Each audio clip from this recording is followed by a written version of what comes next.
Hi dear student, मैं दीपक कुमार प्रगत coaching classes के यूट्यूब चैनल पर आपका स्वागत करते हैं। डियर स्टूडेंट, हम लोग क्लास 12 के लिए इसमें पढ़ रहे हैं। हम लोगों ने इसके पहले के वीडियो में अध्याय 10 पूरा किया था। जैसा कि आप लोग देख पा रहे हैं कि अभी हमने लिया है अध्याय 11 यानी कि अध्याय 11 त्रिविमीय ज्यामिति, 3 डायमेंशनल ज्योमेट्री पढ़ेंगे।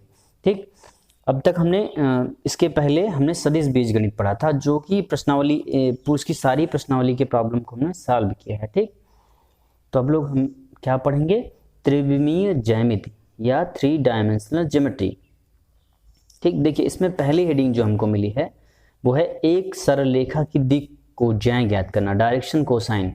देखिए इसमें बताया गया कि हम इसके पहले अध्याय में अदिश तथा सदिशों के बीच के बारे में पढ़ चुके हैं। ठीक, जो कि अब यह अध्याय जो है यह ज्यामिति से संबंधित है, 3 डायमेंशन ना ज्यामिति से संबंधित है, जिसमें 2 रेखाओं के मध्य कोण और उनके बीच की दूरी को ज्ञात करना होगा और यह रेखा के समीकरणों को कार्तीय रूपों में दिखाएगा। ठीक ना, कार्टेशियन फॉर्म में आपको हल करना है। ठीक, तो चलिए हम लोग शुरू करते हैं। इसमें पहला जो फार्मूला होगा वो ऐसे एक्स वाई जेड 3 प्लेन होंगे, जिसपे ओपी एक ए बी एक समतल होगा। ए बी समतल को हम ओपी के अकॉर्डिंग मान के हल करेंगे। ठीक, तो पहली हेडिंग हम लोग लिखेंगे एक सरल रेखा की दिक् को ज्या, डायरेक्शन कोसाइन। ठीक, चलिए शुरू करते हैं। देखिए इसमें जो पहला भाग है वो है रेखा, दूसरा भाग जो हम लोग पढ़ेंगे वो होगा समतल। तो पहले हम लोग रेखा के बारे में जानेंगे। रेखा के से रिलेटेड पहली हेडिंग है रेखा के दिक् को ज्या, रेखा की दिक् को ज्या, रेखा की दिक् को ज्या, दिक् को ज्या तथा दिक् अनुपात तथा दिक् अनुपात तथा दिक् अनुपात। ठीक बेटा, देखिए हम क्या करेंगे, एक ही लाइन में दिक् अनुपात। देखिए डायरेक्शन कोसाइन इंग्लिश में लिख देते हैं, direction cosine, cosines and direction ratio, direction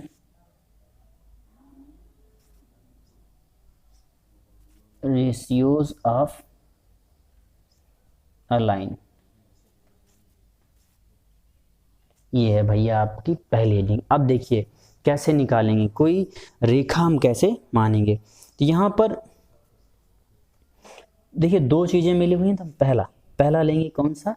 पहला लेंगे दिक् को ज्या लेंगे, दिक् को ज्या, दिक् को ज्या पहले ज्ञात करेंगे। तो लिखेंगे दिक् को ज्या, दिक् को ज्या, direction cosine, direction cosine, cosines. एक चित्र बनाइए, 3 डायमेंशन चित्र बनाएंगे जिसमें एक्स वाई जेड प्लेन होगा। देखिए एक्स, ये वाई और ये जेड, ये एक्स, ये वाई और ये जेड प्लेन होगा। ठीक, अब इस एक्स वाई जेड प्लेन में हम क्या करेंगे, कोई एक रेखा मान लेते हैं ए बी।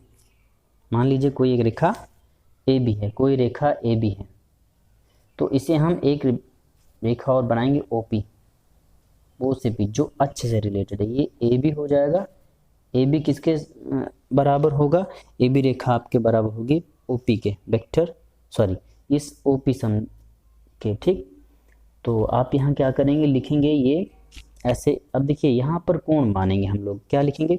लिखेंगे कि माना मूल बिंदु ओ है, मूल बिंदु ओ से गुजरने वाली एक रेखा एक्स अक्ष तथा वाई अक्ष तथा जेड अक्ष से क्रमशः अल्फा बीटा गामा, इससे कितना बना रही है? एक्स के साथ ये बनाएगी अल्फा, वाई के साथ बीटा और जेड के साथ गामा कोण बनाएगी। क्या बनाएगी? ये पहला अल्फा बनाएगा, फिर ओपी बीटा, फिर इसके साथ गामा। ठीक, अल्फा बीटा गामा कोण बनाए। तो हम लिखेंगे यदि मूल बिंदु, यदि मूल बिंदु, मूल बिंदु, यदि मूल बिंदु से गुजरने वाले, से गुजरने वाले, गुजरने वाली एक रेखा, एक रेखा एक्स अक्ष कामा वाई अक्ष तथा जेड अक्ष, एक्स वाई जेड, ठीक, तथा जेड अक्ष से क्रमशः अल्फा एक्स के साथ कितना बना रहा है, अल्फा कामा बीटा तथा गामा कोण बनाती है, तथा गामा कोण बनाती है, कोण बनाती है। तो अगर x के साथ अल्फा, y के साथ बीटा तथा z के साथ गामा कोण बनाती है तो क्या करेंगे आप, तो कास अल्फा कामा कास बीटा तथा कास गामा उस रेखा की दिक् ऊर्जाएं कहलाती हैं, दिक् ऊर्जाएं कहलाती हैं। क्या कहलाती हैं बेटा, दिक् ऊर्जाएं कहलाती हैं। और इन दिक् ऊर्जाओं को हम किससे प्रदर्शित करते हैं, यल यम यन से प्रदर्शित करते हैं। और इनको कैसे लिखते हैं, यल बराबर कास अल्फा, यल यम बराबर कास बीटा और यन बराबर कास गामा लिखते हैं। ठीक, इसको दिक् ऊर्जा को हम लिखते हैं यल यम यन, कास अल्फा कास बीटा कास गामा के रूप में लिखते हैं। ठीक, तो ये हो गया एक नंबर 1 पॉइंट। ठीक, अब इसमें नंबर 2 पॉइंट होगा कि दूसरा जो आप पढ़ेंगे, इसमें दूसरा होगा आपका दिक् अनुपात निकालना है हमको। क्या निकालना है, दिक् अनुपात। उससे पहले एक सेकंड ऑप्शन देख लीजिए, जो कि हमेशा सदैव क्या होगा, सदैव, इसको हम प्रूफ आप लोग की बुक में देख लेंगे, L square M plus M square plus N square equal to 1 होता है। क्या होता है, ये ट्रिक है आपके पास रहेगा, की पॉइंट है आपका कि हमेशा L square plus M square plus N square जो इक्वल टू क्या होता है, 1 होता है। क्या होता है, दिक् ऊर्जाओं के वर्गों का योग 1 के बराबर होता है। ठीक, एक बात। दूसरी बात, अब हम लोग लिखेंगे दूसरी हेडिंग, तीसरी हेडिंग, तीसरा ऑप्शन जो पढ़ेंगे वो है कि दो रेखाओं के मध्य कोण, अभी दिक् अनुपात बचा है, अभी पहले हम लोग इसको पढ़ लेते हैं। दो रेखाओं के मध्य कोण, दो रेखाओं के मध्य कोण के बारे में पढ़ेंगे। तो लिखेंगे दो रेखाओं के मध्य कोण, angle between two lines, angle between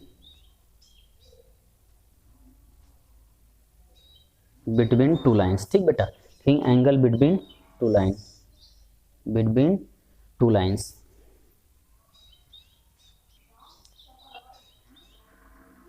two lines.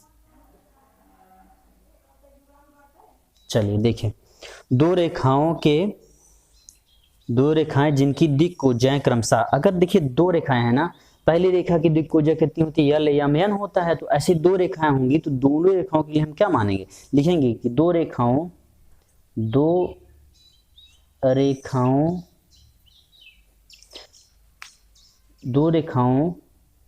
के बीच का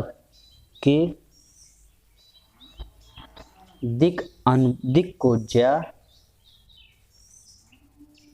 क्रमशः L1 L2 L1 M1 N2 M1 N1। क्या लिखेंगे बेटा, L1 M1 N1 तथा L2 M2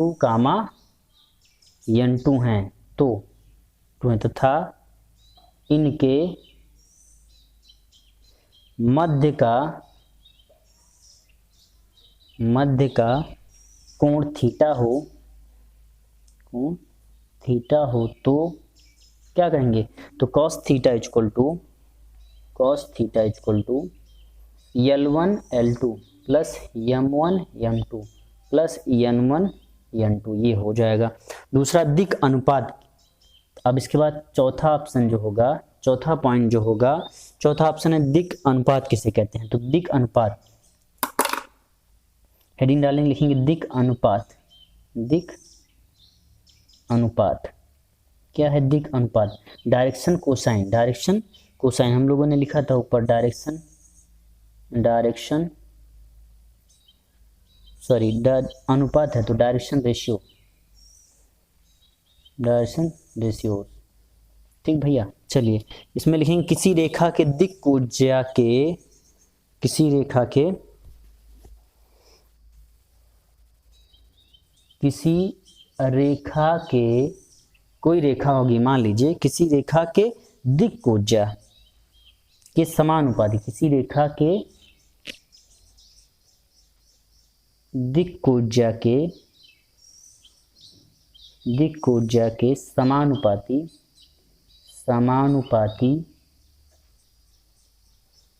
संख्याओं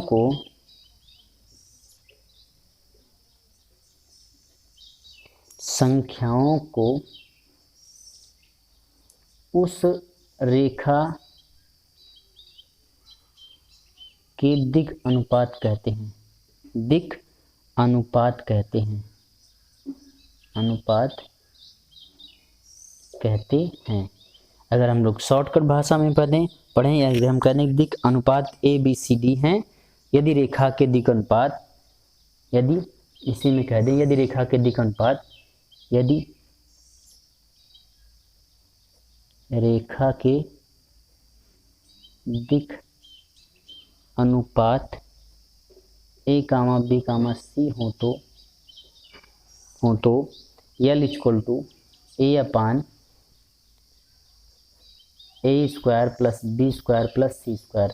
जानते हैं भैया कैसे होगा, देखिए अभी हम लोग प्रॉब्लम करेंगे तो विधिवत चर्चा करेंगे, लेकिन ये L इक्वल टू मतलब समझ रहे हैं, A मतलब यदि अधिक अनुपात A B C है तो A अपान इतना, तीनों का अनुपातों का योग, वर्गों का योग, ठीक। L के बाद M इक्वल टू क्या हो जाएगा, B हो जाएगा, B अपान अंडर रूट में A square plus B square plus C square. ऐसे ही N इक्वल टू क्या लिखेंगे, C अपान रूट में A square plus B square plus C square. Trick यही है भैया, मेन इंपॉर्टेंट फार्मूला इसमें 3 हुआ है। पहला ये फार्मूला इंपॉर्टेंट है L बराबर, और दूसरा ये है, और तीसरा यहाँ पे ये है, चौथा ये है।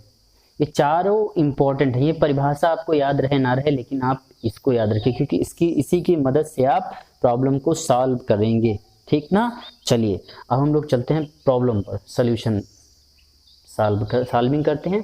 पहले एग्जांपल शुरू करते हैं। उदाहरण नंबर 1। सबसे पहले हम क्या करेंगे, प्रश्नावली पढ़ने से पहले हम उदाहरण पढ़ेंगे, कुछ रिलेटेड मोस्ट इंपॉर्टेंट जो एग्जांपल्स हैं वो देखेंगे, फिर हम लोग चलेंगे प्रश्नावली पर। 11.1 पढ़ेंगे, ठीक। चलिए पहला प्रश्न जो देखिए, उदाहरण में हम एनसीईआरटी की जो प्रॉब्लम्स इस उदाहरण से, जैसे ये उदाहरण है मनोहर रेखा, तो अब हम चलेंगे एनसीईआरटी में जो प्रॉब्लम है इस टाइप के, उसको भी सॉल्व कर लेंगे इसके उदाहरण में, ठीक। तो चलिए, यदि एक रेखा x, y तथा z अक्षों की धनात्मक दिशा के साथ क्रमशः 30, 45 तथा 60 का कोण बनाती है तो दिक कोसाइन ज्ञात कीजिए। भैया 30, 45 और 60 का कोण बना रही है, तो आप क्या लिखेंगे, सबसे पहले लिखेंगे माना अक्षों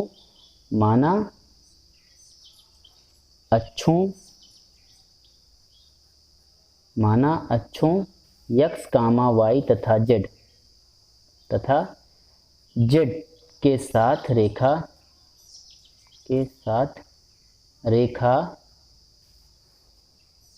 की दिक कोसाइन, रेखा की कहाँ है ये, दिक कोसाइन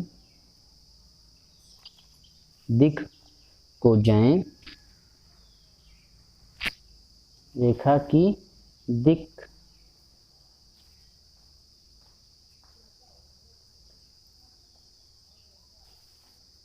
कोजाएं क्रमशः यल कामा यम तथा यन है। तो यल बराबर हम लोग क्या जानते हैं, कास अल्फा, यम बराबर कास बीटा गामा।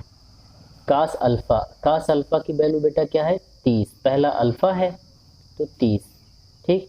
दूसरा कास 45, तीसरा कास 60 डिग्री। कितने अंश का कोण बना रहा है, इतने का, ठीक। 30 45 60, तो कास 30 की वैल्यू क्या होगी भैया, 30 = लिखा जाएगा √3/2। कास 30 का मान होगा √3/2। कास 45 का मान हो जाएगा 1/√2। कास 60 की वैल्यू होती है 1/2।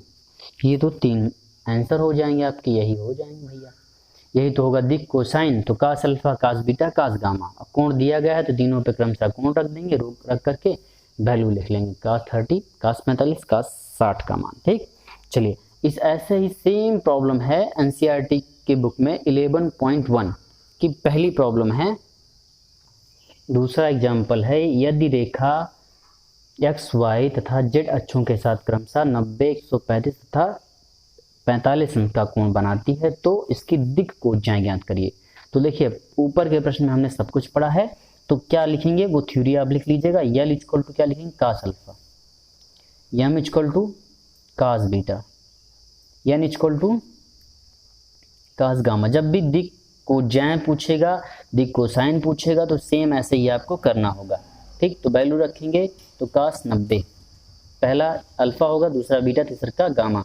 तो कास अल्फा कास 90, फिर कास बीटा 135, कास 135, ठीक।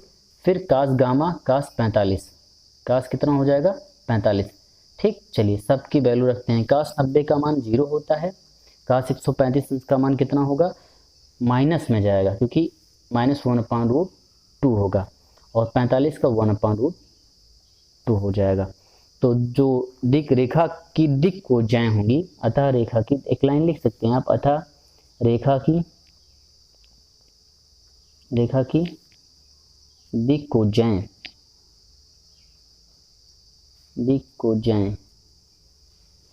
0, -1/√2, 1/√2 है, ये हो जाएगा। ऐसे ही हम लोग, अब जब भी हमसे ये प्रॉब्लम पूछेगा एक्स वाई जेड अक्षों के साथ धनात्मक दिशा के साथ जो भी कोण बनाता है क्रमशः, तो दिक् कोसाइन, तो आप यही फार्मूला यूज करके प्रॉब्लम को सॉल्व कर सकते हैं, ठीक। चलिए चलते हैं नेक्स्ट प्रॉब्लम पे, प्रॉब्लम नंबर 3 पे। प्रश्न नंबर 3, बिंदुओं 1,1,-1 तथा 2,3,1 को मिलाने वाली रेखा की दिक् कोसाइन ज्ञात कीजिए। तो 2 बिंदु है ना बेटा, तो हम लोग जब सॉल्विंग करेंगे तो लिखेंगे, सॉल्यूशन में लिखेंगे माना बिंदु ए, पहला देखिए ए और बी 2 बिंदु हैं, ध्यान दीजिए, हम लोग चित्र भी बना लेते हैं थोड़ा सा। ए और बी 2 बिंदु हैं, दोनों को मिलाने वाली रेखा क्या होगी, ए बी हो जाएगी। इसी का आपको दिक् कोसाइन ज्ञात करना है, बहुत ही सिंपल है।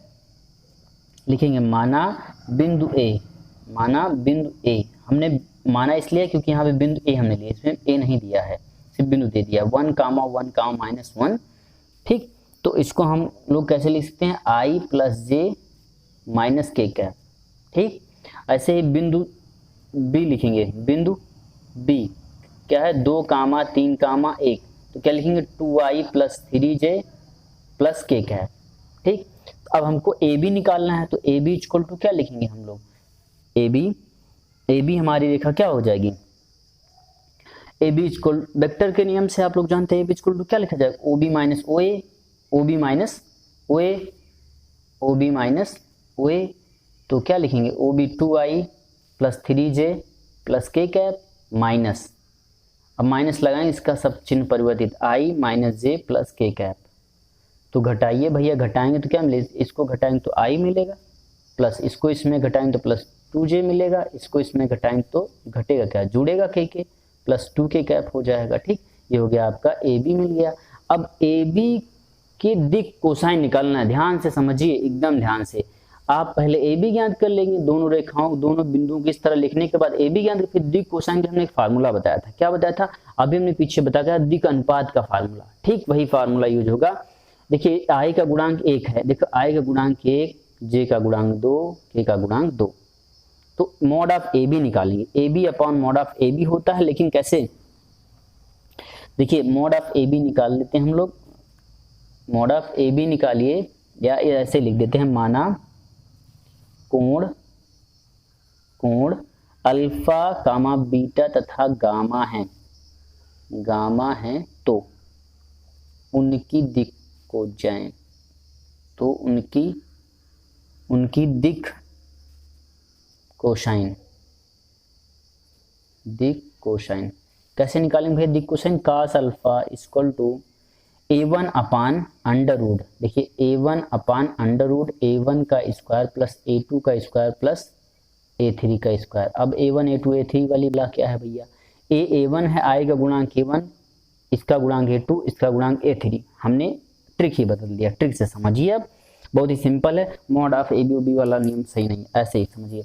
तो जब आपको दिक कोसाइन करेगा, दो बिंदु ये रहेगा, तो यही फार्मूला है। Alpha cos alpha equal to a1 upon इतना, a1 क्या होगा? आएगा गुणांक 1, तो लिखेंगे 1 अपान कितना, इसका करेंगे तो कितना हो जाएगा भैया? 1 का स्क्वायर 1 प्लस 2 का स्क्वायर 2 प्लस 2 का स्क्वायर इतना, तो कितना हो जाएगा? 1 अपान रूट में 1 प्लस 2 दूना 4 प्लस 2 दूना 4, 4 4 8 1 9, हल करेंगे तो 1 अपान 3 आ जाएगा। रूट 9 को हल करेंगे तो 1 अपान 3। ऐसे ही अल्फा के बाद cos अल्फा के बाद cos बीटा इक्वल टू लिखा जाएगा a2 अपान वही same under root a1 square plus a2 square plus a3 square. तो भैया कितना लिखा जाए? a2 कितना है? 2 अपान, इसको हल किया अभी हमने, कितना आएगा? 3, यही हो जाएगा आंसर। ऐसे ही cos गामा जब हम हल करेंगे a3 कितना है? 2 अपान कितना आ जाएगा? 3, यही हो जाएगा आपका answer. cos alpha cos beta cos gamma, समझ गए? जब दो बिंदु दिया होगा और दिक अनुपात पूछेगा तो सिंपल सा ए बी निकालिएगा, ए बी निकाल लेंगे, आई जे के कंपोनेंट में आएगा, फिर आई का गुणांक अपान पूरे गुणांकों के ए बी, यानी कि जो आप मॉड ऑफ ए बी निकाल देते हैं मापांक, वही सेम यहाँ पे निकालना है, ये आपको मिल जाएगा। ठीक, ये आपका 3 आंसर हो जाएगा, जो क्या कहलाएंगे? दिक कोसाइन है। ठीक, इसी तरीके से चलते हैं आगे। जैसे एक रेखा दी होगी, उसका दिक अनुपात दिया होगा, फिर क्या निकालना होगा? क्वेश्चन नंबर 4, प्रश्न नंबर 4, यदि एक रेखा के दिक अनुपात 1, 2, -2 हैं तो इसकी दिक कोसाइन ज्ञात करिए।